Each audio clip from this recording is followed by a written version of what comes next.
Hello everyone, I am your educator Shweta and आज हम पढ़ेंगे प्रोकैरियोटिक सेल और यूकैरियोटिक सेल के बीच में जो कितना डिफरेंस होता है, किस किस क्राइटेरिया पे हम इसको डिफरेंशिएट करते हैं वो हम पढ़ेंगे आज। ओके, तो सबसे पहले हमारा क्राइटेरिया होता है कि किस टाइप की ऑर्गेनाइजेशन है सेल की।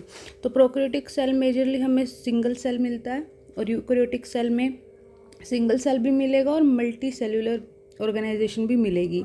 जैसे इसमें प्लांट हो गए, हमारे एनिमल हो गए, फंजाई हो गए, वो सब यूकैरियोटिक सेल में आएंगे। ठीक है, जब हम साइज़ की बात करते हैं तो ऑब्वियसली प्रोकैरियोटिक सेल स्मॉल होगा और यूकैरियोटिक जो सेल है वो लार्ज होगा। यहाँ हम एक सेल की बात कर रहे हैं, तो यहाँ पे प्रोकैरियोटिक सेल की जब हम बात करेंगे तो 0.1 to 5 माइक्रोमीटर इसका साइज़ होगा और यहाँ पे 10 to 1000 माइक्रोमीटर साइज़ होगा। स्ट्रक्चर की अगर हम बात करेंगे तो यहाँ पे प्रोकैरियोटिक सेल में जो है सिंपल होगा और यूकैरियोटिक सेल में जो है कॉम्प्लेक्स स्ट्रक्चर होगा। प्रोकैरियोटिक सेल में जो है सिंपल से मीनिंग है कि आप में कोई भी मेम्ब्रेन बाउंड ऑर्गेनेली नहीं है और यहाँ पे जो है मेम्ब्रेन बाउंड ऑर्गेनेली प्रेजेंट होती हैं, जैसे कि ER, Golgi, lysosome, nucleus etcetera. Then हम बात करेंगे यहाँ पे, अगर हम प्रोकैरियोटिक सेल की बात कर रहे हैं तो हमें प्लाज्मा मेम्ब्रेन मिलती है, सेल वॉल मिलती है, 70S राइबोसोम मिलता है, जेनेटिक मटेरियल होता है, साइटोप्लाज्म में प्रेजेंट होता है। ओके, टिश्यू फॉर्मेशन की बात करते हैं तो प्रोकैरियोटिक सेल में कोई टिश्यू नहीं बनता और यहाँ पे cell, tissue, organ system and then एक फुल ऑर्गेनिज्म बनता है। न्यूक्लियस की अगर हम बात करें तो प्रोकैरियोटिक सेल में जो जेनेटिक मटेरियल होता है वो साइटोप्लाज्म में ही प्रेजेंट होता है, सिंगल होता है, डबल स्ट्रैंडेड होता है और सर्कुलर डीएनए होता है। यहाँ पे अगर हम बात करें यूकैरियोटिक सेल में तो क्रोमोसोम प्रेजेंट होता है न्यूक्लियस के अंदर जो डबल स्ट्रैंडेड होता है और जो प्रोटीन के साथ प्रेजेंट होगा यहाँ पे जो हमारा डीएनए होगा।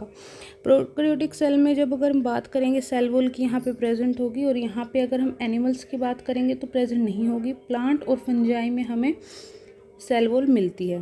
रिप्रोडक्शन की बात करते हैं तो यहाँ पे एसेक्सुअल और या हॉरिजॉन्टल जीन ट्रांसफ़र से होगा और यहाँ पे सेक्सुअल और एसेक्सुअल दोनों तरीके से रिप्रोडक्शन होगी। अगर हम मूवमेंट की बात करेंगे तो सीली और फ्लैजिला दोनों ही इम्पोर्टेंट रोल प्ले करते हैं। यहाँ पे भी सीली और फ्लैजिला दोनों ही इम्पोर्टेंट रोल प्ले करेंगे। द डिफरेंस इज़ यहाँ पे फ्लैजिला जो होगा यहाँ पे फ्लैजिलिन प्रोटीन प्रेजेंट होगा। ओके, और यहाँ पे माइक्रोट्यूब्यूल से बनता है फ्लैजिला। एनवायरमेंटल कंडीशन की बात करेंगे तो यहाँ पे सर्वाइव कर सकते हैं प्रोकैरियोटिक किसी भी एक्सट्रीम एनवायरनमेंट में, लेकिन यूकैरियोटिक सेल बहुत ज़्यादा एक्सट्रीम एनवायरनमेंट में सर्वाइव नहीं कर सकते। सेल डिवीज़न की बात करेंगे तो यहाँ बाइनरी फ्यूज़न होगा, यहाँ पे माइटोसिस और मियोसिस, ये दो प्रोसेस बहुत इंपॉर्टेंट रोल प्ले करती हैं।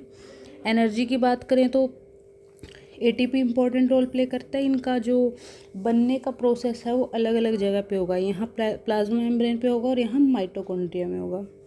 अगर राइबोसोम की बात करेंगे तो यहाँ 70S होगा, इधर 80S होगा। ओब्वियसली साइज़ में भी डिफरेंस होगा, यहाँ स्मॉल होगा और इधर लार्ज होगा।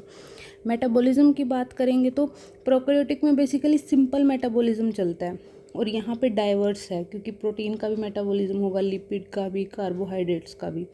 तो अगर हम समरी में बात करें तो जो मेन डिफरेंस रहता है प्रोकैरियोटिक और यूकैरियोटिक सेल में वो होता है उसके साइज़ के बेसिस पे, स्ट्रक्चर पे, जेनेटिक मटेरियल पे और मेटाबॉलिज्म पे। तो ये थे हमारे मेन डिफरेंस और जो उनके क्राइटेरिया थे वो। तो बेसिकली हम जब भी किसी को डिफरेंस बताएंगे तो सबसे पहले उनका क्राइटेरिया हमें पता होना चाहिए। बिना क्राइटेरिया के हम उसको रैंडमली डिफरेंशिएट नहीं कर सकते। तो आज की वीडियो को हम यहीं पे एंड करेंगे। Thank you so much.